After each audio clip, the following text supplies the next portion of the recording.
Right, so this talk is about reactive streams. We'll be going over the standard, how it works to implement backpressure really quickly. Then we'll sort of dive into an example that uses Akka streams, a reactive streams implementation, to scrape Reddit, chosen simply because there's no OAuth involved in doing that. And yeah, so hopefully by the end of this you'll have a working understanding of how to build a simple pipeline that uses some of the different Akka streams features. All right, let's dive in. First, I'm Paul Kinsky. I'm a platform engineer at Nitro. We're a document productivity company. We make PDFs smarter. If you want to find out more, we've got a booth about over there. Come see us. Right. So, streams, we've heard a lot about this various places to the conference. You have real-time event streams. You want to publish real-time data. You have big data, of course, which is very easily viewed as a stream when you can't fit the entire data set in memory. And of course, you have streaming media, right? You have Netflix, you have Spotify. Those are all famous. So let's skip over that. Two kinds of streams, essentially. Distributed, the ones where you might create a single stream pipeline that crosses multiple machines without having to manage the transfer of data from machine A to machine B and so on. Spark, Storm, where you're training models, you're dealing with big data. So it's not really what this talk is about. More local streams where you can, say, specify your streaming pipeline with a lot more detail and use it for really granular control. So first case, complex logic. It's a sort of fictionalized example of something I'm working on at work, but let's say you listen to Kafka, you get image upload events. For each event, you pull the image from S3, you create a thumbnail, upload the thumbnail to S3, and then publish an event saying that the thumbnail was created, right? You might not want to do that in Spark because you might not be able to ensure data locality, right? When you grab the image from S3, you don't want to pass the full image from machine to machine. Or you might just want, like, say, to deal with this like native interface for something. Anyway. Or second case, granularity of control, right? There's a thing you can do with Akka HTTP that's built on top of Akka streams. It's very useful. You can take a single request as sort of a tuple of header and source of byte string where you don't actually get the body of the request until you look at the header. So that would be great dealing with DDoS attacks, for example. If someone's trying to upload a gigabyte, you don't need to get that gigabyte in memory before you can actually look at the header and disallow it. Right, and then of course as a building block for distributed systems, any distributed system has to be built by stream pipelines that cross from multiple, from system A to system B. There's no magic that just happens there. You actually have to build that at some point. All right, so let's look at how you actually do a stream, right? You're transmitting data from some publisher to some subscriber across the network, between threads, whatever. Point is, data goes from publisher to subscriber. There are two traditional ways to do that. You have push, you have pull. In the push case, the publisher initiates the transfer of data, right? So it just sends data to the subscriber as quickly as it becomes available. And then the subscriber is forced to handle all data pushed by the publisher. It can use a buffer, so it can sort of smooth over spikes, but it has to just handle any data that's pushed to it. Or pull, sort of the opposite, where it's the subscriber that initiates the transfer of data. So then you have the subscriber hitting the publisher with requests. Problem there then is the publisher replies with data only if it has data. So you're just sending a lot of requests over the network with that are completely wasted if you're doing pull mode and if there's no data at the publisher. So just to make that really clear, right, you have this 2x2 thing. So the subscriber's faster, you're doing push, that's great. The subscriber can handle whatever you push to it. But if your producer's faster, you're doing push, then you either have a buffer overflow or you have lost data. And we're dealing with machines, right? They have finite memory space. So you can't just have a buffer that grows indefinitely. So you're forced to either lose data or have just a buffer overflow and crash, in which case you lose data anyway. And if you have pull, so it's a little bit safer, but if the subscriber's faster, you're just sending a lot of requests over the network. They get answered with nothing, network congestion, right? There's a reason we don't do polling for everything. And then, of course, with pull, if the producer's faster, it always has data. You can always pull data from it. That's great. So what we really want to do, you have two different scenarios. You want to switch between push and pull based on the scenario, ideally dynamically. So how Reactive Streams does this, it has a demand back channel. So you send data downstream and you send demand upstream. So how that works is the publisher can only send data downstream if demand exists, if there's surplus demand to fulfill. And it can send data in batches, right? If there's 1,000 demand, it can send 1,000 at once. It's not limited to sending one element per request or per message. And then the subscriber will signal more demand, the publisher will fulfill it, et cetera. So let's look at how that works with the subscriber is faster and publisher is faster scenarios. So subscriber's faster, publisher always has surplus domain to fulfill, or surplus damn it, surplus demand to fulfill, and then elements are just pushed downstream as they become available, right? So it just sends stuff downstream. There's no requirement for a message from the subscriber to do that. It's essentially a push model. Then let's say the publisher becomes faster, right? So then there's usually no surplus demand. Then demand from downstream is responded to with data. That's essentially the pull model, because you're sending a message upstream, sending like, yes, I have demand for data, and that is responded to more or less, not in a request response cycle, but it directly causes a message with data or more messages with data to be sent downstream. So you have two flows here, right? You have demand and data. So if you fan out one stream to two, that means the demand is merged and the data is split. And vice versa, if you merge, the data is merged, but the demand is split. Right. So that's reactive streams. The idea is that it's a standard. It's been worked on by engineers from Netflix, Twitter, TypeSafe, of course, Red Hat, various companies. So hopefully as these companies open source products or frameworks or whatnot, they'll have reactive streams compatibility. And the whole idea is that you should be able to, say, take like a RX Java component, bolt it onto an Akka streams component, bolt it onto hopefully whatever like Netflix or Twitter open sources in the future, and just have it work, right? You have everything communicates and you have back pressure all the way through, because that's what demand is, right? It's back pressure. If you don't have demand from downstream, then you can't request more from upstream than can fit in your buffer, right? So if there's no demand here, then there'll be no demand here, no demand here. You sort of get this contagious back pressure. Right. And problem is though, like look at these traits, right? Everything returns unit. It is parameterized by type, so that's cool, but it's basically not really type safe. It's basically not really functional because everything is based on side effects. Fortunately, it's designed as a model for interoperability, not a language, not a trait that you implement every time you create a stream processing pipeline.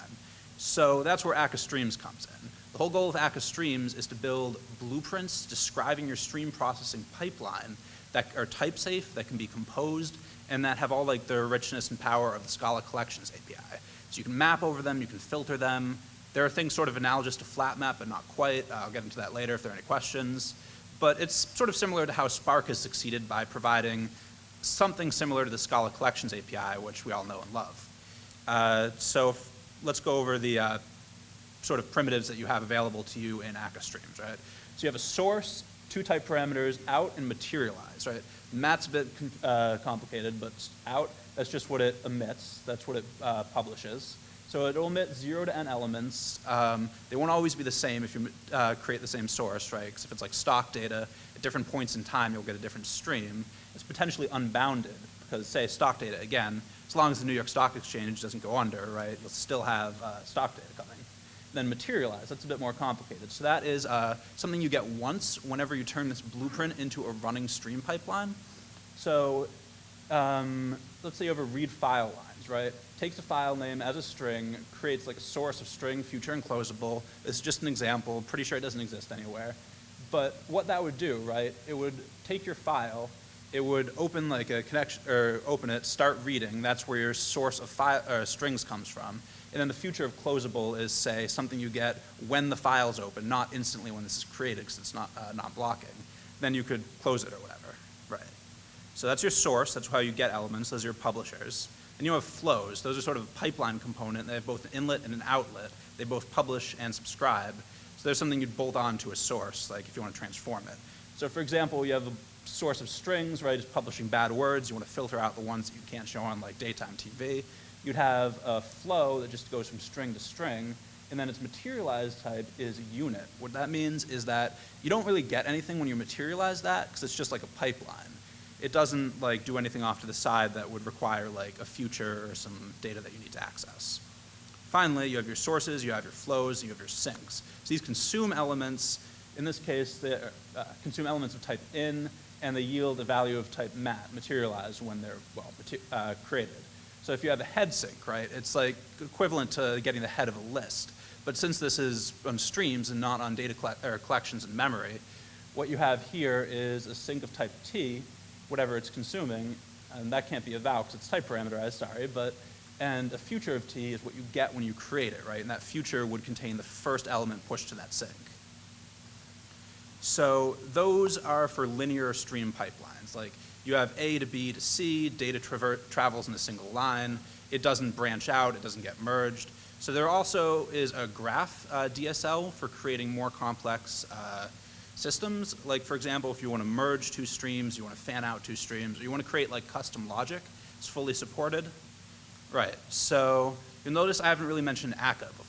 I mean, it's a great tool. It's really great if you can like write a finite state machine that fully specifies what you want to do. But then if you try and build a system only on Akka, you start running into like the type any to unit problem, right? So the whole point of Akka streams, at least as I see it, is that you can get all the performance, all like the reliability, all the supervision of Akka without having to, at compile time, lose that type safety. So you actually create like a stream processing blueprint that's fully type safe. Then at runtime, you turn that into a system of Akka actors that actually do the dirty work and implement the reactive stream standard. So that's why I've sort of not really mentioned Akka. You don't really need to know that much about Akka to use Akka streams. Think of your actor system as your execution context, right? It does all the work. You don't need to know how it's implemented. Although, of course, you'll be a better engineer if you do. Right, so the example project that we're using to showcase this. We're just going to scrape Reddit. We were talking about community and the ways it goes wrong before, so that's a good example. It's some simple types and the trait that we'll be using for this. So first, popular links, you just take a subreddit, you get a future of link listing. Link listing is just a sequence of links. Link is just an ID in a subreddit. And popular comments, you take a link, you get a future of comment listing. Subreddit and sequence of comments. Comments is just a subreddit and a body. Pretty simple, right? We're just munging the JSON behind the scenes to turn the result of their API into this, whatever. Then you have popular subreddits. It just gets you a future of sequence of string of whatever subreddits are popular at that time. Let's go into some REPL examples. Right. So, all right, so let's take for first just the simplest source you can create, right? It just takes a vector and publishes every element in that. So we're going to take funny and sad. We're going to run for each on that. What that's doing is taking your source, appending a sink to it that runs a function on every element, and then materializing it as just a convenience function. So what we're doing, we're running print line on every element of that source, every element of that vector, and we see funny and sad, yes. So that's pretty simple. It doesn't really matter. Let's do something a bit more complicated. So we have our subreddits method from before, right? It gets a list of popular subreddits from the Reddit API. It's actually hitting the network. So what we're doing here, we're using the popular subreddits function, returns a future of sequence of string. We're wrapping that in source. It's one of the many helper functions on the source object. What that does is just create a source that emits a single element when that future actually completes. So then we're using map concat that applies a function to each element. That function returns a sequence. It's a way of sort of flattening out a stream that has a sequence or something that can be turned into a sequence into a stream of single elements. So we're using just identity with that because we already have a sequence, and then again we're using run for each and print line. So actual popular subreddits, these are like subforums on Reddit. You see funny, pics, advice animals, today I learned, and of course GIFs. So yeah, it's pretty simple. It's sort of a bridge between futures, which I hope everyone's familiar with, and Akka streams. It's very easy to interoperate with the two. Something more complicated, right? So what we're going to be doing, we're going to be getting word counts for every subreddit on Reddit, right? Really simple problem. It's used everywhere for stream processing. Really, this is just to show how to use Akka streams with something people should be familiar with. So word count sync. This is doing similar to the for each sync that we saw earlier, except instead of just running a function on every element, it's actually folding over them and making available a future when it completes with the result of that fold. So the future, it's a map of string and word count, where word count is just a simple type that's a map of string and long. And that's what's available when this completes. And it consumes comments, folds over them, produces this map of string to word count, right? So what we're going to do, we're going to create a vector of comments from 2 in the news subreddit, hello world and cruel world, 1 in funny, hello world, whatever. Then we're going to pipe that into word count sync and run it with run with. And then on the completion of the future that we get from that, we're going to just print line. Let's see how that works. So as expected, right, we have in the funny subreddit, we have word1, hello1. In the news subreddit, we have world2, cruel1, hello1. And yes, it's still pretty simple, but sort of building up something. So then what we have to do after that, we have our subreddits, right? We want to find the popular links for every subreddit. So we're going to build another pipeline. For this one, we have a bit of a black box. It's not yet defined, but we'll do that later. It's called throttle. This is just a pipeline stage, no special machinery, that just only allows n elements, or one element per time unit to pass. So we're passing it Reddit API rate, that's 500 milliseconds, into the throttle. We're starting with a flow of just string, piping that through the throttle, and then using map async unordered, which is kind of cool, to grab popular links for every subreddit. And all right, map async, right? So it takes a function from t to future of some other type, and then just runs on every element of the stream, folds the result of the future back into the stream. Reason it's unordered, this is actually kind of important, is because let's say one of the calls takes 100 milliseconds, every other call takes like 10 milliseconds. We don't want a backlog of calls to wait for the one out of like 1,000 calls that takes, say, 10 or 100 times as long as the others. So here we're deliberately sacrificing the property of ordering on our stream for speed. And there's also a map async if you don't want to do that. But so once again, we're piping everything through every string, which is a subreddit name, through our throttle. We're using map async unordered to hit Reddit to grab popular links, and then map concat to flatten out every listening into the links on that listing. And sorry, I'm kind of going around a bit here, but the reason we're using throttle is, of course, the Reddit API is metered. We don't want to send out all our requests at once, which is what we do if we use like a naive future.sequence. Like we have one future, we get sequence of, say, links. We dispatch a future or a call to get all of the comments for those links all at once, right? We actually tried that. We get banned from Reddit really quickly. We do great things for productivity, but it would not help out with this. So see this pipeline here, fetch links. What we're going to do is create just a source from a vector of funny, sad, politics, and news, right? Some subreddit names, and pipe them through fetch links, and then run for each again with printline. So you can see here we grab a link. Then that link contains, we grab links for a subreddit. Each of those contains multiple links with their ID and their subreddit, and then that's flattened out. So each of these is a printline operation run on an element in the stream. Each API call results in multiple elements in the stream, right? There's no one-to-one requirement where every element that goes into a flow has to result in one element going out of it. You can filter, or you can create multiple output elements from one element.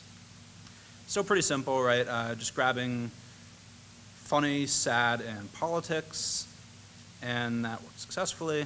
So then what we want to do from those links is grab comments that we'll use to produce word counts. So here it's very similar. It's again piping through a throttle to avoid hitting their API too much. Map async unordered again, using Reddit API.popular comments to grab the popular comments for each link, and then map concat again to flatten out the listing of comments into individual comments. And that is not what I meant to paste.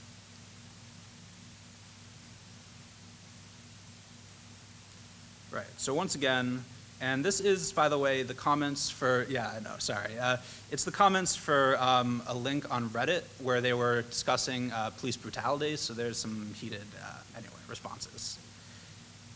And that's where the filter profanity flow that came in earlier that I sadly only showed the interface for was used. So that's basically our pipeline, right?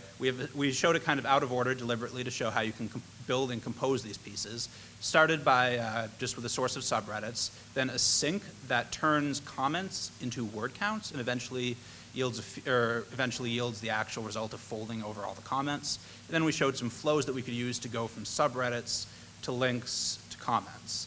So then we don't know how throttle's implemented though. That's one thing you can't implement using just the simple linear API. Reason for that is it needs to look something like this, right? So you have a source of ticks. It produces one just like tick object every n milliseconds. Then you have whatever is your input. You zip them together. What happens there is you can't emit from the zip node until you have both a t and a tick, a unit. And then you map over it. You throw away the unit 'cause it's just there to provide timing.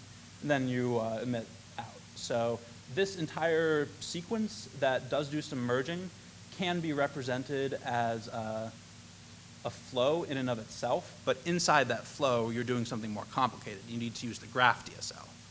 So let's see how to do that, right? So this is our throttle, takes a rate, and it creates a flow as such. So first you create a tick source. It just creates a unit every rate in finite duration, a zip node, an undefined source and undefined sink that you use as like the non-connected parts of that flow. And then you use the flow DSL here. So what we're doing, we're creating a partial flow graph. It's a graph where not everything's connected. We're bolting in onto the left part of the zip node and the tick source onto the right part. So again, zip node can't emit until it has an element on both. And then we're just piping the out part of the zip to the undefined out. That's then mapped over, turned into a flow, then mapped over to throw away the tick, because again, we don't need it. So let's see how this works, right? We are piping a source of 1 to 10 into our throttle with 500 milliseconds, and run for each. We're just printing out the time that each was finished. Let me point out that this is not a benchmarking. This is just for educational purposes. So I've had it pointed out before that this is not a proper micro benchmarking technique. That is correct. So you can see here everything is coming out at about 500 millisecond intervals. 956, 457, 955, et cetera, right? So the throttle works. Now, maybe Akka streams is just like mind-bogglingly slow, right? Maybe it just takes 500 milliseconds and the throttle's not doing anything. I figure we should at least consider that possibility. So let's pipe 1,000 elements just directly to a for each sink, right? Without the actual throttle in the middle. And boom, right? You can see probably a few hundred elements per millisecond. Like, it's not slow even if you're doing nothing. There's not too much impedance just by the framework. So, right. So then you just bolt the pieces together, right? You take a source of subreddits, onto that you bolt the fetch links flow, onto that you bolt the fetch comments flow, then onto that you bolt your word count sync. And that takes your strings, your stream of source of strings, turns it into a source of links, turns it into a source of comments, and finally consumes that, and in memory creates word counts. And then there's a bit of machinery that, in write results here, that writes it to a tab-separated value file on disk. So let's run that. So what we're going to do is shut down the actor system, quit, and run. So we're grabbing popular subreddits. That finishes comments, links. Right, so this is going to take about a minute, because again, we're throttling everything as so not to be banned. Does anyone have any questions? Is there anything that's unclear about how to use Akka streams, how sources, sinks, and flows work, how graphs work?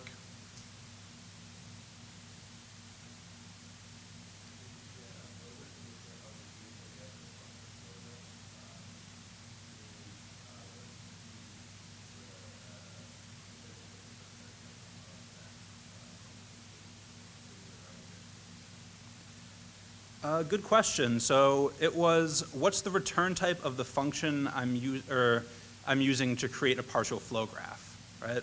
So the return type of this is flow, because first, this is just sort of, I couldn't tell you the type off the top of my head. There's some complex machinery around types in the graph DSL, but then it's a graph with only one inlet and only one outlet, so it can easily be transformed to a flow.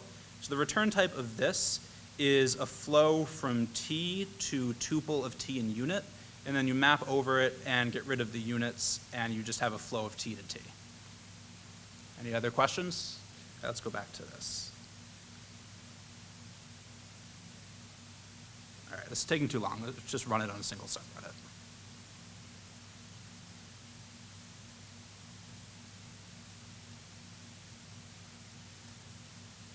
Right, so we're running it on the funny subreddit. We're just going to get a tab-separated value of all the words people use in that. We'd send it over to our data scientists. They do voodoo on it. We'd get market share. That's how startups work, right? Yeah, so that one ran pretty quickly. You can see, grabbed links, grabbed comments, and then wrote the word count. So let's take a look at that, right? See if that actually works. So yeah, the I2, etc. LOL is down here somewhere. Yeah, so you did some basic analytics. You can like make a word cloud. You can create some great graphics for your next news story, whatever. It's, sorry.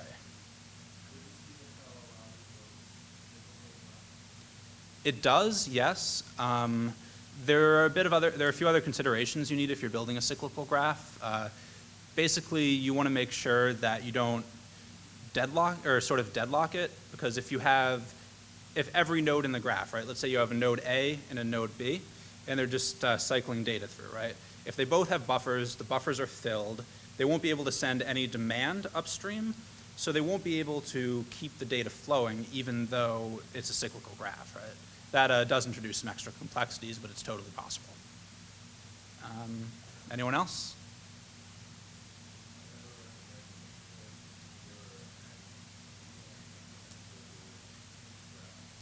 Good question. Any reason that you would have a circular graph, right? So there was one example I've seen using Kafka or some other queue that you can ack, where what you do is a circular graph where you get a message from Kafka, you do whatever processing to it. When you're done with the processing, you then send an ack back to Kafka, which then sends you another message. So you sort of include acking of messages in your graph, right? You explicitly model that. But then you need to sort of kickstart that circular graph by starting with a ack message, because it won't be able to produce anything without acks, so you need to sort of get the pump primed. Any other questions?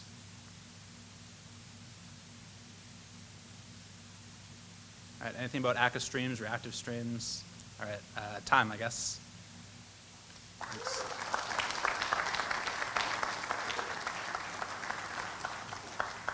Oh, and yeah, my boss will pay me if I don't show this, right?